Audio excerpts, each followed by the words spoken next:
Chapter 6: Social Policy to Address the Worst Economic Catastrophe in U.S. History. The Great Depression began in 1929 after the crash of the stock market. During the years of 1929 to 1945, Americans would live through 5 eras. Little did they know that those 5 eras would bring about social reforms that are still in place today. Our first period is the era of denial. Americans were so shocked by the Depression that nothing great was done in regards to social policy between the years of 1929 to 1933. This was survival mode for America under the presidency of Herbert Hoover.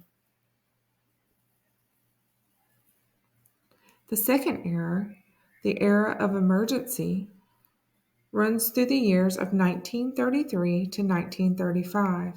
Here we see FDR become president and reform after reform come about. Roosevelt was a very likable president, and that helped him gain confidence throughout all the classes. Americans also had his wife Eleanor Roosevelt to thank during this time. She was constantly at her husband's ear about domestic needs. During this time, we see more federal programs and an attempt for banks to gain the trust of the people again following the Great Depression. The third era is the era of institutionalized reform between the years of 1935 to 1937.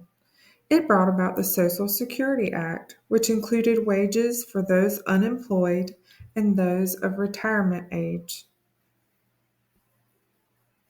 The era of the stalemate is 1937 to 1941.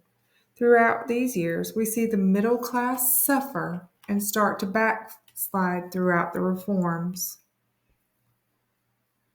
Finally, the era of pullback, 1941 to 1945.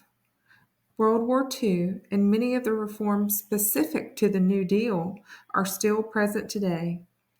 World War II brought about a boom for social work needs. Social work makes a large contribution in Chapter 6 and establishes itself apart from political agencies.